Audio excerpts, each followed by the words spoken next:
Pertama-tama marilah kita panjatkan puja dan puji syukur kepada Allah Subhanahu wa taala karena berkat karunia dan hidayahnya kita bisa berkumpul dengan sehat walafiat tanpa kekurangan satu apapun dan senantiasa diberi kenikmatan yang begitu berlimpah yang tidak dapat kita ukur dengan takaran makhluk. Salawat serta salam marilah kita curahkan kepada junjungan Nabi besar kita, Habibana wa Nabiyana wa Maulana Muhammad sallallahu alaihi wasallam. Semoga kita selaku umatnya bisa mendapatkan syafaat di yaumil kelak nanti dan kita bisa berkumpul di surganya Allah dalam keadaan yang berbahagia. Amin ya rabbal alamin. Hadirin yang dirahmati oleh Allah, kita telah sampai pada diskuman ketiga yang akan membahas tentang relasi akal dan wahyu. Tema ini kita ambil berdasarkan permasalahan utamanya ada yang mengatakan bahwa antara akal akan sulit melihat wahyu ini karena wahyu bagaimanapun ada di atasnya. Nah, kita coba melihat itu dari perspektif lain antara agama Islam sendiri dan juga filsafat yang insya Allah akan diampu oleh Bapak Dr. Andes Abdul Malik Usman yang beliau cukup konsen di dalam permasalahan ini dan juga beliau dosen Fakultas Filsafat UGM dan sempat mengajar di UIN ya Pak. Ini ada sertifikasi. Dan teman-teman, apa yang menjadi titik tolak permasalahan tadi sudah saya sampaikan.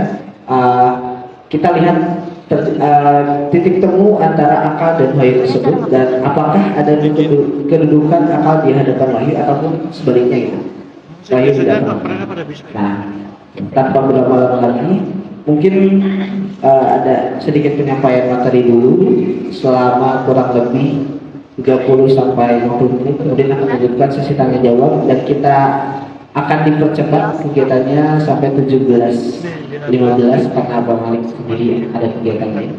Dan karena itu teman-teman silakan disimak dengan sebaik-baiknya dan juga jika akan dipertanyakan ditunda dulu untuk dipertanyakan di sesi tanya jawab ini. Oke. Kepada Abang Malik, waktu itu cepat kami persilakan.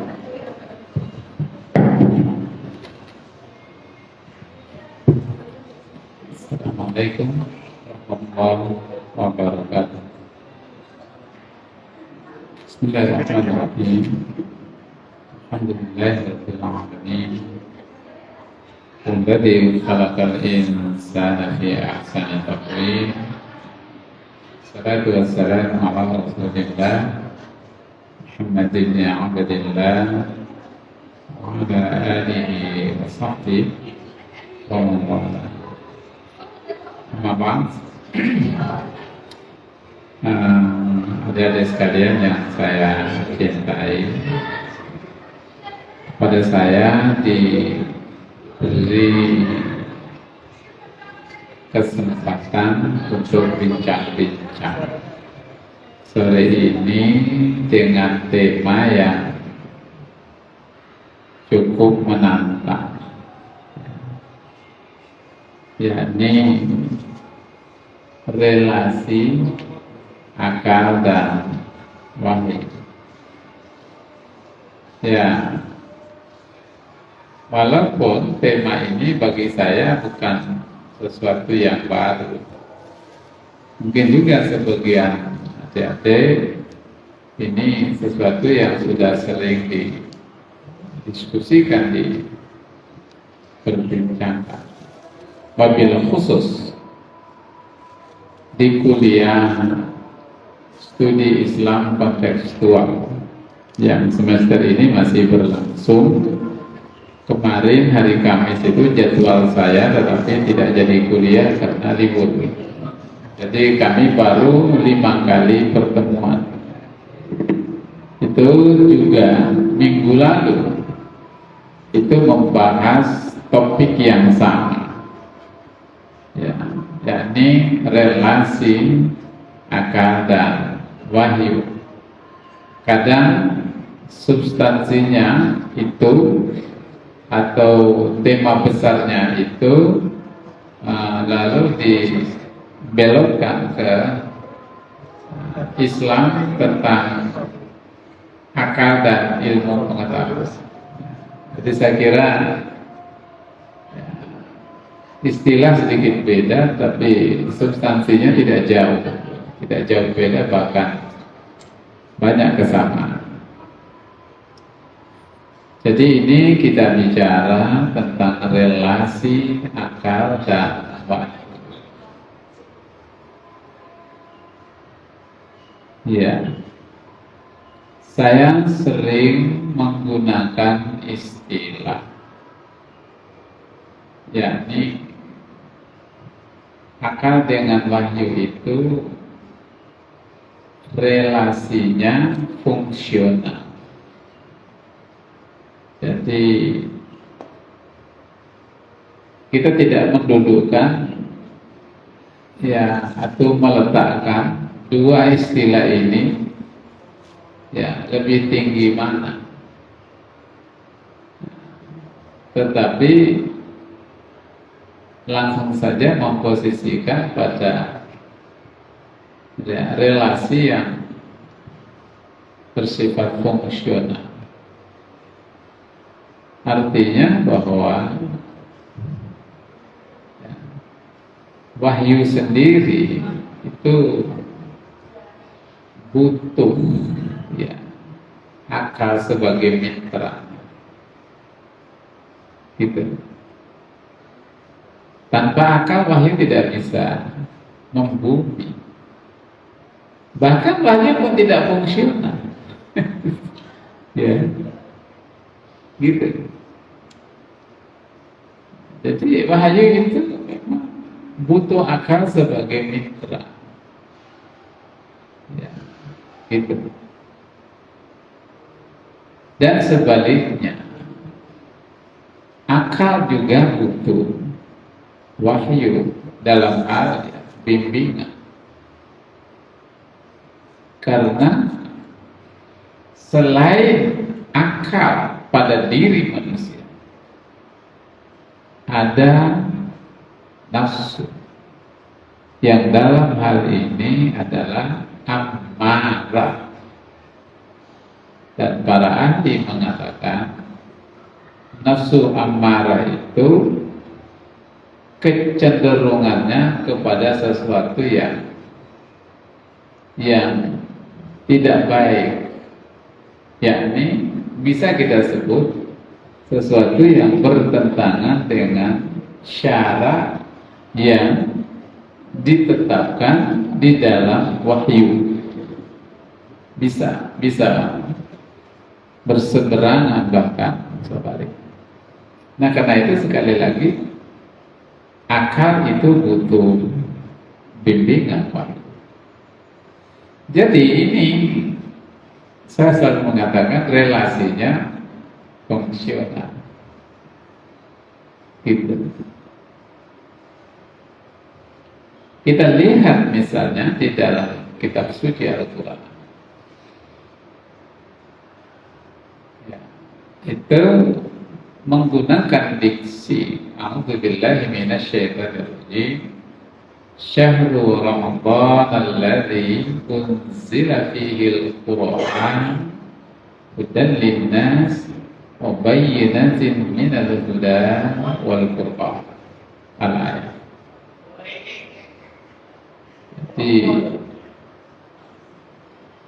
ya, Al-Quran langsung mengatakan bahwa Al-Quran ini itu menjadi pedoman bagi manusia, hudan linnas.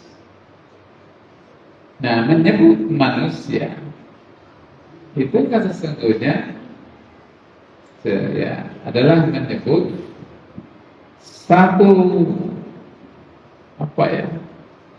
potensi fitrah yang ada pada manusia sejak diciptakan, yakni kecerdasan akal. Jadi itu artinya bahwa Al-Quran menyapa manusia untuk menggunakan akalnya, ya, dalam memahami, ya, ayat Al-Quran sebagai guidance, sebagai pedoman atau petunjuk bagi kehidupan umat manusia. Ya. Di sisi lain, ada pesan tersirat bahwa Al-Quran yang dari Allah itu memberi ruang bagi akal. Iya, memberi ruang bagi akal untuk memahami isi Al-Quran yang salah satunya adalah pedoman. Ya, jadi itu yang kita sebut dengan relasi fungsional. Kalau kita sedikit mencoba mengkaitkan dengan satu pesan Nabi sebelum wafat, Nabi bersabda bahwa saya tinggalkan untuk kamu 2 pusaka. Itu ada 2 pusaka, yang satu namanya Samit, pakai huruf Sa. Samit. Samit itu artinya bisu. Bisu. Pusaka bisu. Tanpa suara. Lalu sahabat bertanya, apa yang dimaksud pusaka bisu itu ya Rasul? Lalu Nabi menjawab, bisu itu adalah maut. Al-maut itu bisu. Tapi yang kedua itu menarik. Yang kedua adalah an-natiq. An-natiq asalnya dari kata nutqun, dari kata kerja nataqa. Nataqa yantiqu, lalu menjadi mantik, lalu ada namanya ilmu mantik, lalu kemudian berkembang menjadi istilah ilmu logika. Ya, ilmu mantik dari kata nutqun, natik. Jadi wasiat Nabi yang kedua, pusaka yang kedua adalah natik, itu bersuara. Lalu ditanya oleh sahabat, "Man natik ya Rasul?" Apa yang dimaksud dengan an-natik itu? Lalu Nabi menjawab, "An-natik huwa al-Quran." An-natik huwa al-Quran. Yang bisa disuarakan adalah Al-Quran. Nah, pertanyaannya adalah siapa yang membunyikan Al-Quran? Jawabannya adalah akal. Akal. Tanpa akal Al-Quran tidak bisa difungsikan.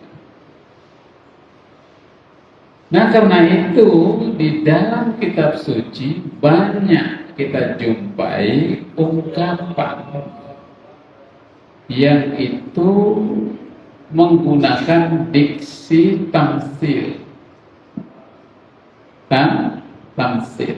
Nah, nanti mungkin kita bahas sedikit di bagian menjelang akhir supaya tidak lompat. Jadi itu artinya sekali lagi wahyu itu butuh akal, karena akal yang akan membunyikan wahyu, akal yang akan memfungsikan wahyu. Nah, itu yang saya sebut dengan relasi fungsional. Hadirin sekalian, saya ingin melangkah satu langkah ke depan. Ya. yakni mengutip tulisan seorang ulama besar yang kita semua kenal, yakni Hujjatul Islam, ya, Imam Al-Ghazali, Al-Imam Al-Ghazali. Ya, orang mungkin lebih mengenal karya monumentalnya adalah Ihya Ulumuddin. Ihya Ulumuddin, yang di Eropa disebut dengan The Book of Science. Ya, Ihya Ulumuddin. Ya, oleh sejumlah peneliti itu mengatakan bahwa ya, sejumlah pemikir besar Eropa, ya, abad-abad ke-15-16 itu karena diilhami karya Al-Ghazali yang kita kenal dengan Ihya Ulumuddin. Cuma masuk ke Indonesia, ya, Ihya Ulumuddin begitu luar biasa. Itu hanya sisi, ya, tasawuf amali, tasawuf praktis. Itu yang masuk ke sini. Tapi aspek falsafah di dalam tasawuf itu sangat sedikit masuk ke sini. Itu masuknya ke Eropa sana. Itulah yang mengilhami orang-orang Eropa. Bahkan ada yang mengatakan sampai seorang filosof rasionalis yang bernama René Descartes itu juga diilhami oleh karya-karya Al-Ghazali. Salah satunya adalah Ihya Ulumuddin. Saya tidak membahas ini, tapi saya ingin menyampaikan bahwa ya, kita lebih banyak mengenal Ihya ini ketimbang karya-karya Al-Ghazali yang lain yang luar biasa. Salah satunya yang lain itu adalah Jawahirul Quran. Coba Anda buka di Jawahirul Quran, Mutiara Al-Quran, atau permata-permata Al-Quran. Nah, buku itu dari segi judul saja itu memantik, ya. Itu sangat-sangat memantik. Mutiara-mutiara Al-Quran, permata-permata Al-Quran. Kalau bagi orang yang berpikir, kan dia mesti nanya, mutiara itu letaknya di mana? Ya di laut. Laut dangkal apa laut dalam? Kalau ya lebih banyak itu di laut yang dalam, karena itu kualitas terbagus. Tentu harganya juga luar biasa. Jadi kalau perumpamaan itu letaknya di laut, dan di laut yang terdalam, di dasar laut, berarti kan perlu ada upaya untuk bisa mengambilnya. Nah, itulah kemudian akal mulai berpikir bagaimana caranya agar mutiara ini bisa diambil dari dasar laut. Nah, ini kan sebuah ungkapan metafor. Dalam Jawahir itu Al-Ghazali membuat perumpamaan, ya, manusia beriman, gitu. Terutama kita ini yang mengimani Al-Quran itu ada 3 kelompok dalam menyikapi, dalam beraudiensi, cara berinteraksi dengan Al-Quran. Dengan ungkapan metafor, ibarat mutiara di dasar laut tadi itu. Jadi kelompok pertama, kata Al-Ghazali, mereka yang hanya memandang samudra yang begitu luas, airnya bagus, jernih, ya, ombaknya bagus. Cuma dia berdiri di pinggir pantai, di dermaga, dia cuma menatap ke laut. Itu ungkapan kiasan bagi kelompok muslim dalam berinteraksi dengan Al-Quran, baru pada level melihat Al-Quran, bahwa ada kitab suci Al-Quran, covernya warnanya ini, tulisannya begini, itu aja. Baca belum tentu. Oke. Nah itu mereka itu artinya hanya melihat laut. Pertanyaannya adalah, kira-kira dia bisa memperoleh mutiara atau tidak? Jelas tidak. Baru melihat. Tapi kelompok yang kedua kata Al-Ghazali, yaitu mereka yang berenang, lompat dari dermaga lalu berenang ke sana kemari. Tapi juga belum berhasil mengambil mutiara itu dan dia hanya berenang. Itu mereka yang dalam interaksi dengan Al-Quran baru pada level membaca, mentilawahkan. Oke, ini tidak salah. Tapi yang ketiga kata Al-Ghazali, mereka yang kemudian menyelam sampai ke dasar lautan, ternyata di dasar itu ada mutiara. Itu tamsil bagi mereka yang mendaras dan mentadabbur Al-Quran. Karena di dalam Al-Quran itu kandungan mutiara yang sangat mahal. Itu ungkapan Al-Ghazali di dalam Jawahirul Quran. Saya ingin mengutip ungkapan yang lain di buku yang sama. Di buku yang sama, Al-Ghazali mengatakan begini. Di satu ungkapan pendek, dan ini akan saya bahas sedikit. Al-Ghazali mengatakan Al-Quran, ya, menyebut Al-Quran huwa Al-Kibrit Al-Ahmar. Itu satu tulisan aslinya. Al-Kibrit Al-Ahmar. Kibrit itu bisa ditafsirkan dengan belerang. Al-Ahmar, Humrun, himar artinya merah, kemerah-merah. Al-Kibrit Al-Ahmar artinya belerang merah. Kalau ungkapan belerang merah itu pikiran kita kan ke arah utara sana, yaitu ke Merapi. Jadi kalau ketika Merapi itu batuk, kan ya kalau kita sore hari itu kan ada tampak warna merah ya, merah jingga dan itu karena panasnya itu, potensi awan panasnya itu, terus gembelnya. Jadi ungkapan ini adalah metafor. Maknanya bahwa Al-Quran itu kitab suci, penghangat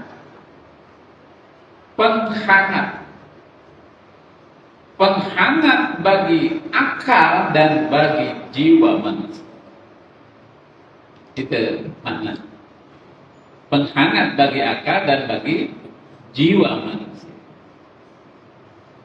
Jadi kalau akal dan jiwa itu terus dihangatkan, kan tidak pasti. Istilahnya kan gitu ya. Kalau dihangatkan terus, disegarkan terus, itu nggak pasti. Itu artinya bahwa dua instrumen itu atau dua fakultas dalam diri manusia itu kalau dihangatkan terus, manusia itu betul-betul memainkan fungsi dan perannya sebagaimana diinginkan Tuhan. Yang dalam hal ini adalah khalifah dan hamba. Dua departemen atau dua institusi dalam diri manusia itu menjadikan manusia itu tidak pernah lelah, tidak pernah pensiun untuk terus memproduksi karya-karya bermanfaat. Karena pikiran yang disegarkan, jiwa juga yang disegarkan. Itu metafor dari Al-Ghazali. Al-Kibrit Al-Ahmar. Ada sekalian yang saya cintai. Nah, kembali kita kepada masalah akal. 49 kali kata akal ini disebut dalam Al-Quran. Luar biasa. Kalau Anda buka Al-Mujam Al-Mufahrras li Al-Fadhil Quran Al-Karim, tulisan Muhammad Fuad Abdul Baqi, saya punya satu set ini. Kalau di Raghib Asfahani kita jumpai itu Mujam Mufradat fi Gharibil Quran Al-Karim. Banyak sekali tulisan luar dan itu sangat dalam ya, renungan falsafahnya, baik segi bahasa apalagi makna. Saya bukan ahli tafsir, tapi kalau saya mengaji tafsir itu hampir jarang saya buka Jalalain ini. Iya, Jalala itu saya punya tapi udah lusuh-lusuh, udah bertahun-tahun tidak pernah saya sentuh lagi. Caranya juga ada, tapi jarang saya sentuh.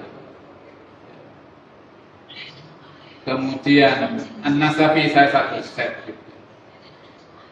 Al-Maraghi juga saya kadang baca.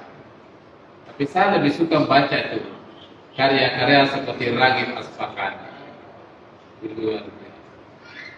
Jadi membaca itu kita diajak melibatkan nalar kita itu beraudensi dengan Al-Quran. Nah, 49 kali kata itu disebut dalam Al-Quran.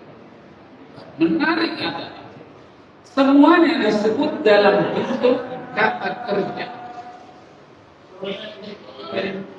Kata kerja dan turunan atau derivasi dari kata kerja itu. Tidak ada satupun Al-Quran menyebut akal dalam bentuk kata benda. Semuanya disebut menggunakan kata kerja dan derivasi dari kata kerja. Menarik itu. Ada apa itu? Oh, ternyata beda. Kata benda itu pasif, sedangkan kata kerja itu aktif. Kata kerja dalam studi ilmu bahasa itu maknanya adalah lil istimrar. Ya, lil istimrar, ongoing process. Artinya terus berproses. Jadi akal itu sesuai karakternya. Kata kerja itu artinya dia harus dilibatkan di dalam proses kehidupan ini sesuai porsinya akal. Apa itu? Berkali-kali Quran mengatakan ta'qilun, ta'lamun, tafqahun, tafakkarun, tazakkarun, tubsirun, tanzurun, tadabbarun. Itu diulang-ulang dalam Al-Quran. Semuanya dalam bentuk kata kerja dan turunan dari kata kerja. Nah, itu artinya akan dilibatkan di situ sesuai dengan porsinya, yakni berpikir, merenung dan terus. Tentu butuh juga alat-alat indrawi untuk lebih dulu ya, merespon ya objek. Ya, objek itu sesuatu yang sifatnya objektif, empiris, ya, faktual. Nah, maka indera yang bermain di situ.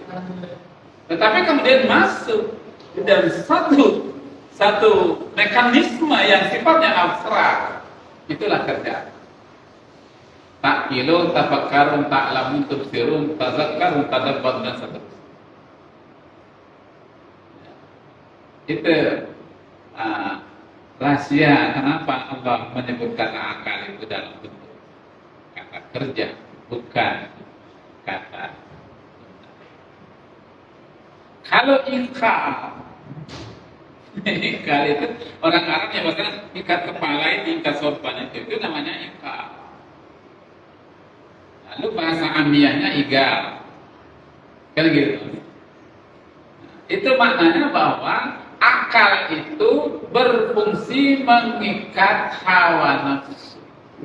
Jadi semakin besar porsi desakan hawa nafsu di akal, semakin kecil, semakin tersudut. Tapi kalau semakin besar kesempatan ruang bagi akal, itu kecenderungan hawa nafsu itu bisa dikendalikan dan diminimalisir.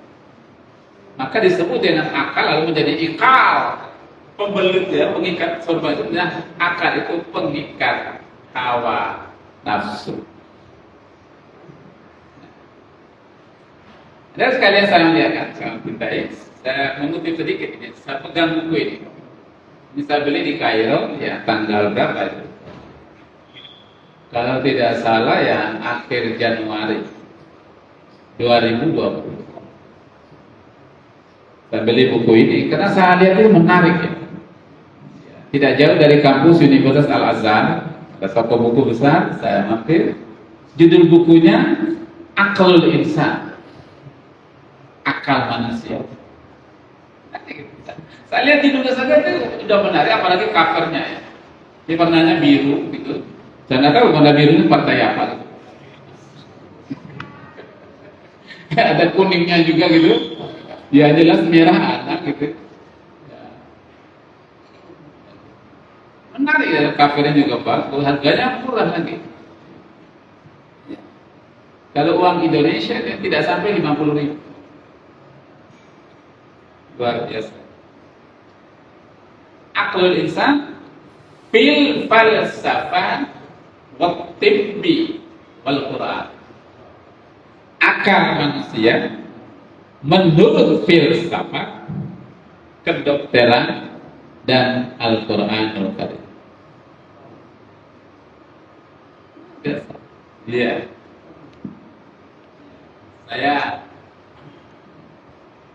Sebelum semuanya saya baca, kalau sudah lama buku ini saya simpan di buku ya. Pernah dipinjam orang tapi saya nggak mau.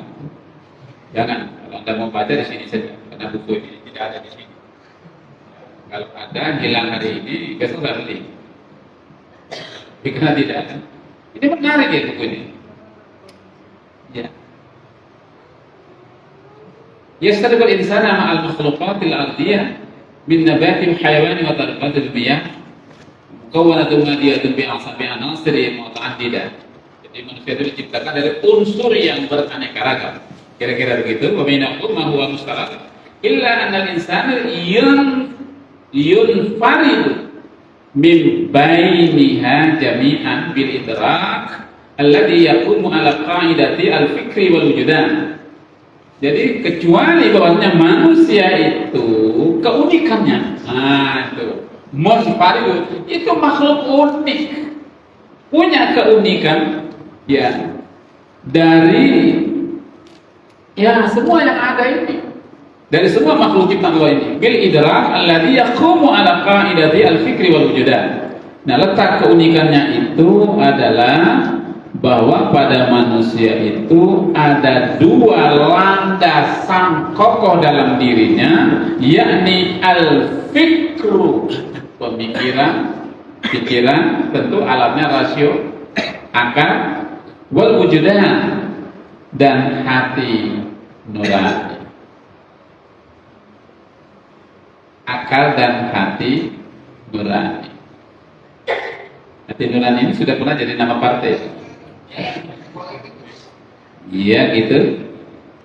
Au at-ta'aqqul wal masyaa'ir au al-ahasis, atau akal ya, kecerdasan akal, perasaan dan juga sensasi pada manusia. Iya. Kedua berikutnya menarik. Al-insanu mufakkir. Manusia itu pemikir. Iya. Mimma la syakka fi, tidak bisa diragukan lagi manusia yang pemikir. Lakin as-su'al alladhi syughila al-bahthu al-falsafi wa ghair falsafi. Jadi, ya, pertanyaan-pertanyaan yang yang membuat ya para peneliti itu sibuk, ya. Ya, syagal al-bahth, jadi para peneliti itu sibuk, yakni al-falsafi, ya, pertanyaan-pertanyaan filosofis, wa ghairul falsafi, dan sejumlah pertanyaan yang juga bukan filosofis, tapi ini bikin sibuk para peneliti. Katanya gitu. Huwa kaifa tatimmu amaliyatu tafkir indal insan. Bagaimana sih proses ya berlangsungnya pemikiran pada manusia? Mal akal itu apa? Iya. Ma ada wasaluhu, dan banyak sekali pertanyaan la yajidu, tidak ditemukan jawaban, as-sa'ila alaiha jawaban, tidak ditemukan dari pertanyaan itu jawaban yang pas dan jawaban yang puas. Innama nazaratu wa nadariyatu muta'addidah. Pandangan ini beraneka ragam dan seterusnya. Di bawah ini dikatakan wa tatawasalul al-istilah. Ya, pertanyaan lebih lanjut, halil aqlu fid dimag. Apa apakah akal itu ada di otak? Nah, maka di sini kajian aktif, ya, judul bukunya adalah aktif, kajian kedokteran. Pertanyaannya, apakah akal itu ada di otak? Iya, kan? Halil aqlu fid dimag, ada di otak.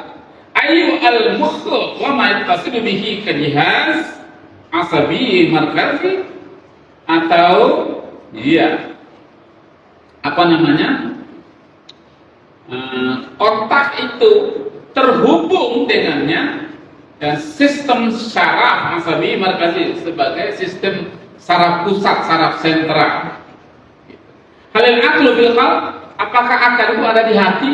Mau dipertanyaan. Halil quwa al aqilah fin nafsi wa ainan nafs, apakah kekuatan rasional itu ada di dalam jiwa? Lalu kalau begitu, apa sih jiwa itu? Ini pertanyaan-pertanyaan yang barangkali memantik untuk kita menggali. Masih banyak lagi pertanyaan.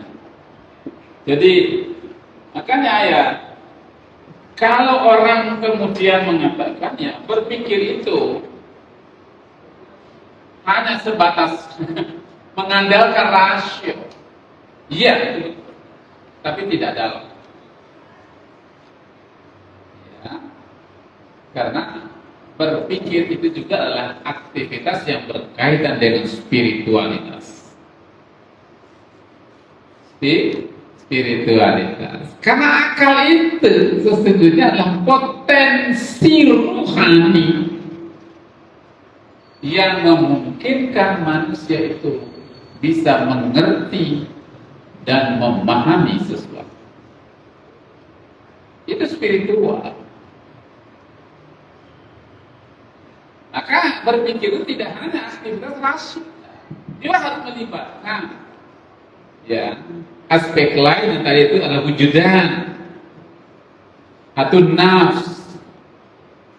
Jadi fakultas filsafat dengan fakultas psikologi itu sebenarnya dua yang beda, tetapi tidak bisa dipisahkan. Kebetulan tetangga. Iya. Karena yang dipelajari psikologi itu bagian dari kajian tentang filsafat manusia. Gitu. Jadi pertanyaan-pertanyaan tadi itu dan masih banyak lagi ya. Mungkin satu ketika kita akan gali lebih jauh.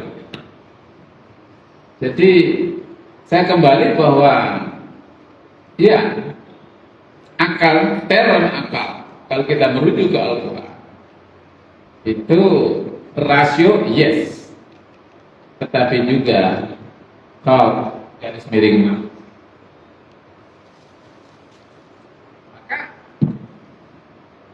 ya, kata akal ini sendiri sesuatu yang sifatnya spiritual. Cuma kita bedakan, akalnya di sini adalah potensi rohani yang memungkinkan manusia itu bisa mengerti dan memahami sesuatu. Sedangkan qalb juga potensi rohani yang memungkinkan manusia itu bisa memahami, mengerti dan menghayati. Beda, ada kata menghayati. Nah, keduanya ini digabung jadi satu, itulah yang kemudian disebut dengan filsafat. Saya kutip lagi terakhir dari buku ini. Memang ada kata yang menurut saya mungkin cocok untuk Anda juga.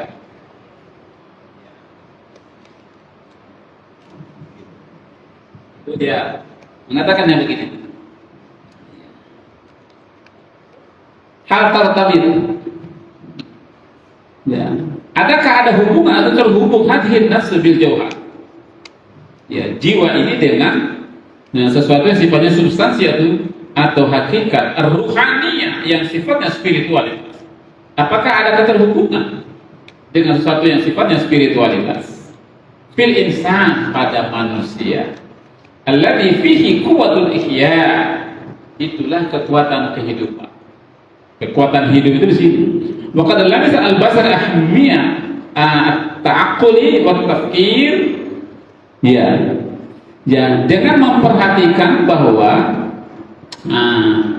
ada sesuatu yang penting, ahmiyah, sesuatu yang penting pada akal itu dan pemikiran. Wa asyaru, ya, dan menyebutnya ila dzalika bi ism.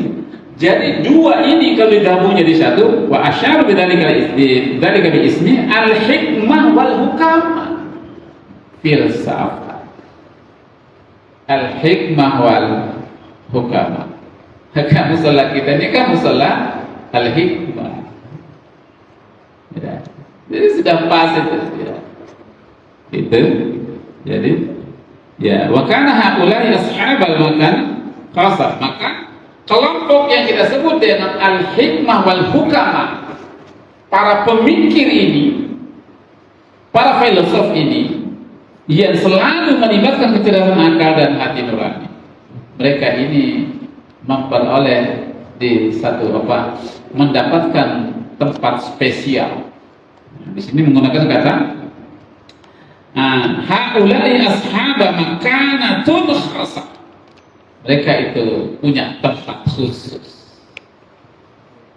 Iya, kita sebut bahasa kita, ya rada elit lah, ya rada elit. Iya. Jadi, ya ini sedikit kita singgung tentang akal. Nah, terakhir, sekalian, ya kalau kita buka Al-Quran, luar biasa Quran yang tadi saya kutip Al-Ghazali bahwa ibarat belerang merah itu membimbing akal. Itu luar biasa. Dengan ungkapan-ungkapan satu, tamtsil, masalul ladzi. Oke. Kata-kata masalah itu diulang berkali-kali. Wa daraballah. Itu juga diulang berkali-kali. Jadi ungkapan-ungkapan yang bernada tamtsil ibarat, ini cara Al-Quran membimbing akal untuk mengembangkan porsinya sebagai instrumen untuk memahami dan menghayati sesuatu. Itu Al-Quran membimbing. Maka sekali lagi, ya tamtsil itu. Misalnya, ya kalau kita studi ulumul Quran, saya dulu ngambil S2 itu oleh Profesor Quraish Shihab dan Agil Munawwar, itu mengajar kami tentang ilmu amsalil Quran. Ada ilmunya, ilmu tentang tamsil di dalam Al-Quran. Itu harus bikin makalah minimal itu 20 halaman. Judulnya tamsil di dalam Al-Quran. Luar biasa. Itu luar biasa. Itu cara Al-Quran membimbing. Tapi juga sebaliknya ya, akal ya harus dilibatkan di dalam upaya memahami dan menafsirkan dan merumuskan pesan yang terkandung di dalam Al-Quran. Karena itu maka akal ini penting. Di buku ini disebut dengan ahamiyah, sangat penting. Terima kasih. Assalamualaikum warahmatullahi wabarakatuh. Waalaikumsalam warahmatullahi wabarakatuh. Jazakallahu khairan kepada Pak Malik yang telah memaparkan materi yang cukup banyak insight ya teman-teman. Bagaimana kita bisa melihat keluasan antara pemahaman kita terhadap akal dan juga wahyu. Mungkin tadi ada sedikit kutipan yang menarik bahwa berpikir itu bagian dari aktivitas spiritual, bukan hanya sebagai aktivitas rasional. Mungkin kita sangat kental di filsafat sendiri. Ketika membicarakan akal ya pasti kita membicarakan akan berhubungan banget dengan namanya rasio gitu. Karena akal itu rasio sendiri. Nah, tapi ini hal yang menarik bahwa akal itu sebagai bagian juga dari spiritual. Ini menjadi yang khas untuk memahami bagaimana kita sebagai manusia dalam mencapai dari sisi kewahyuan itu sendiri. Maka ini penting sekali untuk bisa dipahami sebagai manusia yang masih berakal ya teman-teman ya, insya Allah, dan untuk terus belajar dan belajar. Oke. sebelum masuk ke pertanyaan, Pak, saya ada pertanyaan terlebih dahulu.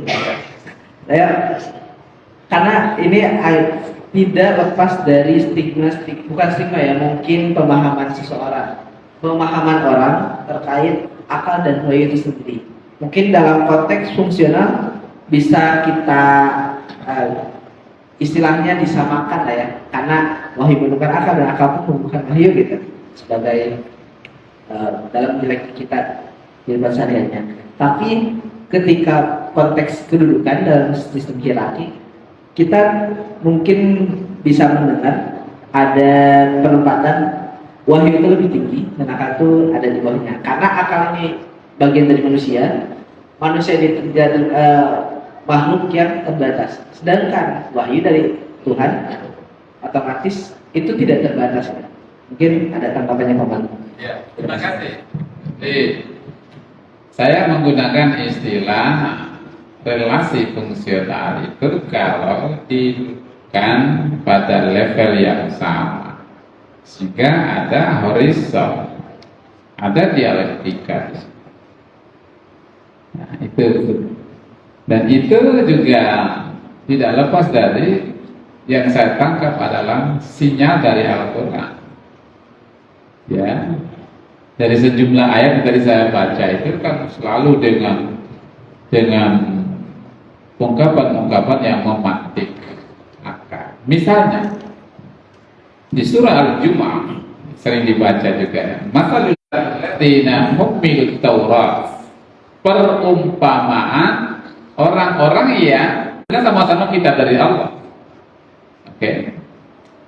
Kamatalil himar, bagaikan keledai yahmilu asfara, di pundaknya itu ada tumpukan barang.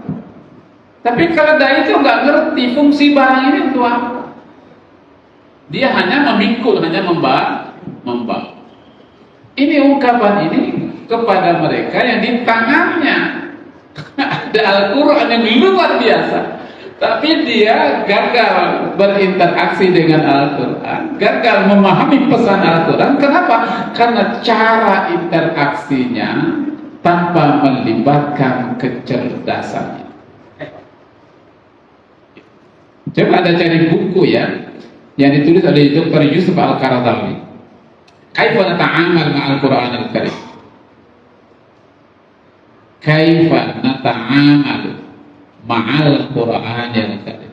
Gimana sih cara kita berinteraksi dengan Al-Quran? Kausar Niazi, dari intelektual dari salah satu universitas ternama di India. Saya baca satu tulisan dia mengatakan bahwa ya, membaca kitab suci itu harus melibatkan instrumen kecerdasan yang Allah karuniakan kepada kita. Itu cara beraudiensi dengan Allah. Maka tesis yang Kausar Niazi ini dia berangkat dari salah satu ayat di surat Al-Baqarah. Nanti lihat ya ayat ke berapa ya, sekitar saya lupa itu 70-an ke sana. Nanti ada ungkapan begini, alladzina atainahumul kitab, orang-orang yang kepada mereka tuh diberi kitab itu, yatlunahu, lalu mereka membacanya haqqa tilawati, dengan sebenar-benar membaca. Ini ke dalam kajian nahwu itu namanya taukid lafzi. Dua kata disebut, satu kata disebut dua kali dalam ayat yang sama. Itu namanya taukid lafzi, penguat yang luar biasa. Alladzina atainahumul kitab yatlunahu, ya, haqqa tilawah. Kata yatlu dari kata tala, yatlu tilawah. Itu taukid lafzi. Jadi ya, kita harus merubah cara kita membaca Al-Quran. Ya bukan satu hari 10 juz, satu juz. Ya satu hari setengah ayat nggak apa-apa. Saya ini sudah lama merubah cara saya membaca Al-Quran. Dulu saya masih di kampung, ya, dan saya kuliah ya. Satu subuh itu sampai jam 6, 1 jam itu saya bisa menyelesaikan 2 juz. Ini 1 jam. Cara saya membaca Al-Quran itu 1 jam itu 2 juz selesai. Ya. Gitu. Tapi belakangan saya rubah. Satu ayat itu bisa berbulan-bulan nggak selesai. Saya merubah cara saya membaca. Jadi depan meja saya itu ada Al-Quran. Saya buka, saya baca. Taruh gini. Lalu sini ada buku-buku tafsir ini, tafsir ini. Ayatnya sama, saya lihat ini gimana komentarnya? Ini gimana? Di depannya ada blok note, saya tinggal tulis. Oh ini intisarinya gitu. Jadi satu ayat itu nggak selesai satu hari, Mas. Itu bisa berhari-hari. Gitu. Kita harus berubah cara beraudensi dengan Al-Quran. Nah, pertanyaan tadi. Berbeda dengan stigma masyarakat yang bukan semua sih, memang pandangan umumnya terkait ada perbedaan antara Filsafat itu sendiri ya kesannya ya tidak ada kaitan dengan spiritual. Sebenarnya ya, berpikir itu aktivitas spiritual. Kalau kita baca tesisnya Abdul Halim Mahmud, mantan rektor Al-Azhar, ya, dia menyebut bahwa kata ar-ruhiyah yang disebut dengan spiritualitas adalah satu, akal. Yang kedua, qalb. Yang ketiga, nafs. Yang keempat, ruh itu sendiri. Gitu. Ya, jadi karena itu akal ini adalah sesuatu yang sifatnya ruhaniyah.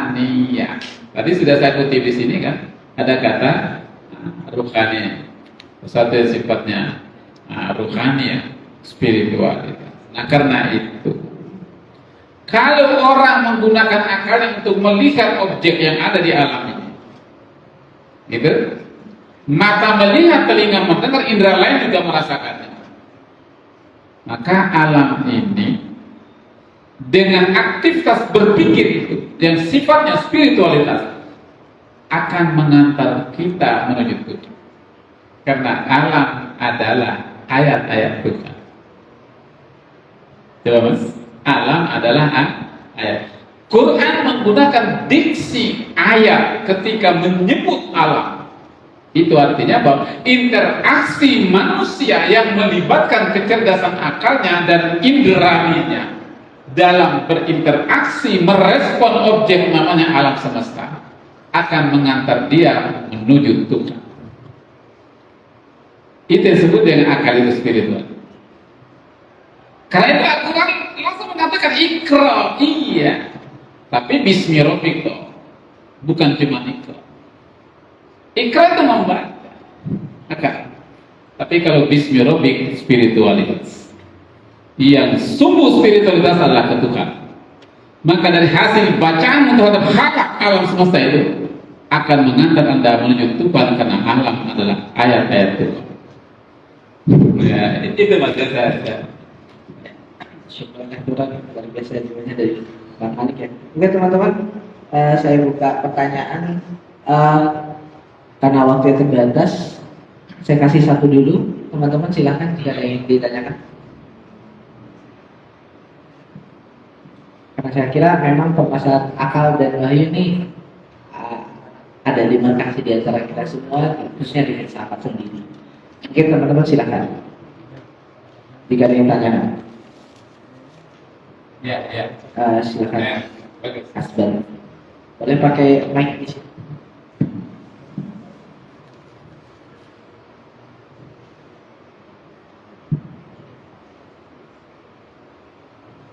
Assalamualaikum warahmatullahi wabarakatuh.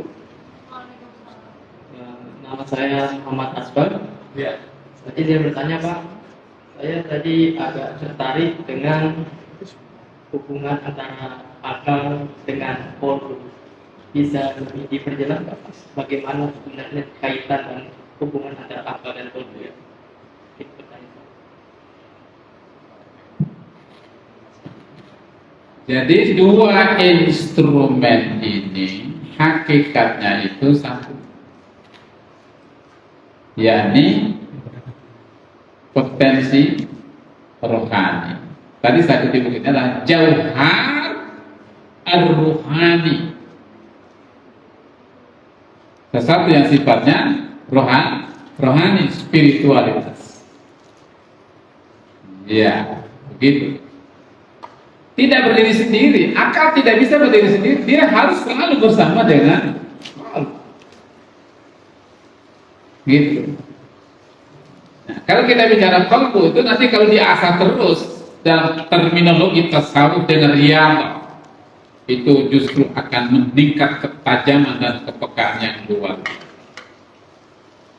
Karena qalbu itu adalah latifah rabbani.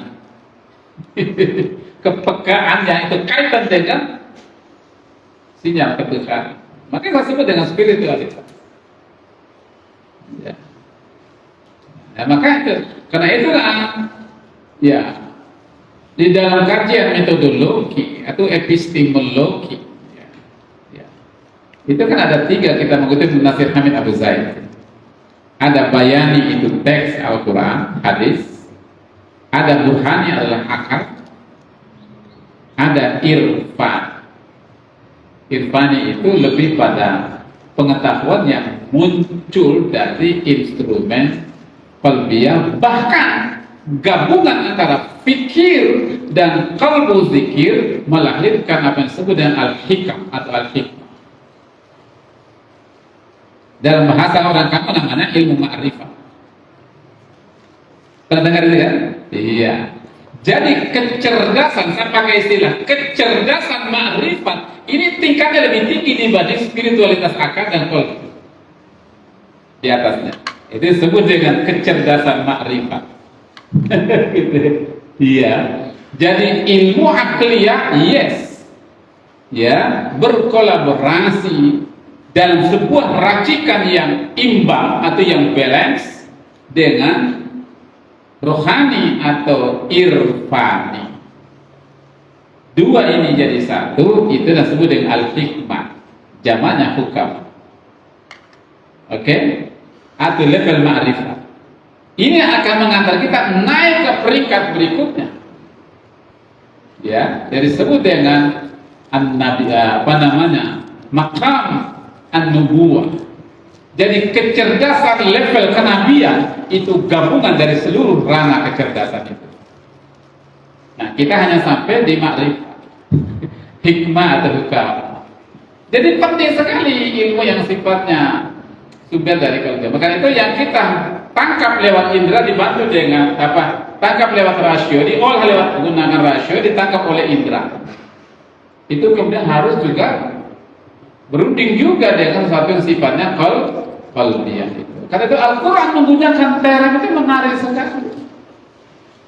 Lahum qulubun la ya'qiluna biha. Kan ada ayat dalam Quran yang menggunakan kata bagi mereka punya hati, qalbu, yaqilu. Qalbu kok tidak berpikir. Di lain ayat mengatakan lahum qulubun la yafqahuna biha. Hati yang tidak memahami. Padahal yang memahami itu selama ini kan rasio. Oke? Padahal sesungguhnya hati juga adalah alat untuk memahami dan mengerti. Jika rasio dan rasa ini digabung, fikir dan zikir, kita akan naik peringkat ke ulul albab. Ulul albab itu, kata ulul albab dari kata albab itu sendiri adalah dari kata lubab. Lubab dari kata al-lub. Al-lub.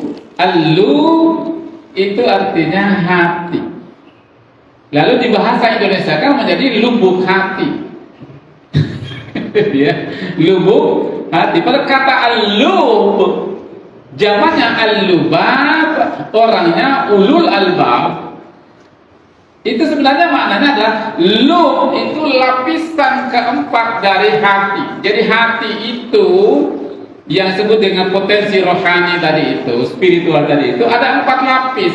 Lapis terluas itu namanya sadrun, lapis kedua namanya fuad, lapis ketiga namanya syagaf, lapis keempat namanya lub. Itu yang terdalam. Karena itu Al-Ghazali menulis buku yang disebut dengan Sirul Asrar. Rahasia terdalam itulah hati. Karena yang paling tahu tentang rahasia diri adalah dirinya dengan yang menciptakan dan yang menguasai dirinya. Gitu. Lalu dijamakkan dengan al-lubab, ulul albab. Jadi ulul albab itu adalah gabungan dari fikir dan zikir itu. Itu akan mengantar kita untuk memahami sesuatu sampai ke yang paling dalam sesuatu. Karena melibatkan rasio sekaligus rasa. Dalam terminologi kita tahu, rasa ini diasah, melahirkan dan menggunakan istilahnya itu zauq, rasa, ya, atau disebut dengan dimensi esoteris, qalbiyah, ya, ilmunya tasawuf namanya riyadhah, Latin namanya riyadhah. Kita akan menggapai yang disebut dengan ilmu irfani, nah di atasnya lagi disebut dengan ilmu laduni. Kan gitu. Jadi Luqman dalam Al-Quran itu disebut dengan Luqman Al-Hakim karena dia sudah sampai ke level ilmu laduni. Dalam pengembaraan dia itu melibatkan rasio sekaligus rasa. Terima kasih deh, ada pertanyaannya sangat bagus. Jadi jawabannya sangat luas ya teman-teman, bisa dipahami. Yang hakikatnya adalah ada satu, yaitu potensi rohani gitu. Dan ketika akal dengan kolbu nyatu, maka konsekuensinya akan meningkatkan kualitas organ kita dan menangkap sinyal rohani dari Allah dengan mungkin memberikan peluang yang lebih besar dibanding ketika kita tidak menggabungkan antara akal dan kolbu. Masih ada waktu kurang lebih 5 menit lagi teman-teman. Bagi yang ingin bertanya, saya persilakan. Ya. Ya, silakan. Ya. Semester berapa? Satu cukup, luar biasa semester 1. Saya nanya saya itu sudah sarjana yang mana ini semester 1. Iya, terima kasih sudah dikasih kesempatan bertanya. Saya lebih ingin bertanya kayak tentang Al-Quran sebagai rahmatan lil alamin, kan?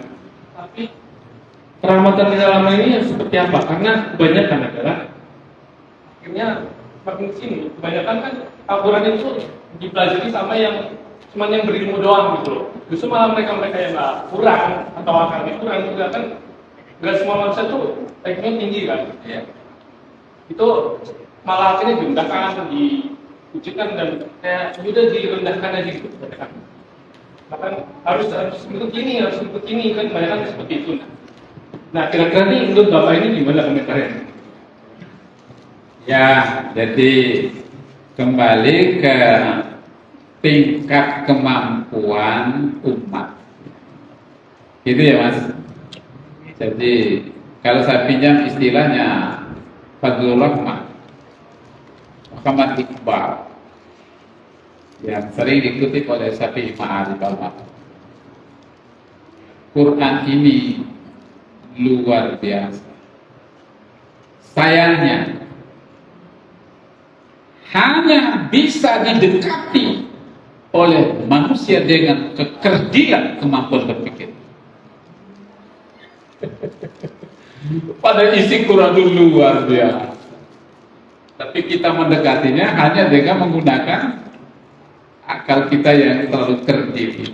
Kita belum berani berpikir jauh. Dan Quran menggarang alif lam ra. Kitabun anzalnahu ilaika litukhrijan nasa minaz zulumati ilan nur. Gitu. Quran ini kitab yang sudah dibuktikan dalam sejarah membawa perubahan besar dalam peradaban manusia.